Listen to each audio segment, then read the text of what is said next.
Андан кийин дагы айта кетчү нерсе жанагы бизде этке базарга чыккан эттин баары жанагы айыл чарба багытындагы малдар эмес, булар жанагы багылган малдардын эттерин чыгарышат да. Багылган малды мисалы 2 жылдык торпокту алышат булар, 160-150 килограммдык торпокторду алышып, аны 4 ай багышат.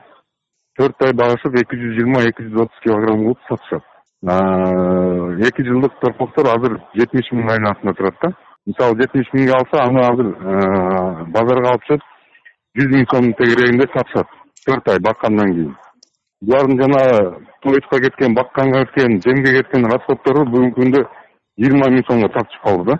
Былтыр мисалы жаз убагында былтырлары мисалы ушул эле 4 айга булар 10 миң сом, 12 миң сом расход кылышты да. Азыр болсо булардын тойтка болгон ошо бакканга болгон чыгымдары дагы 2 эсе көбөйүп кетти да.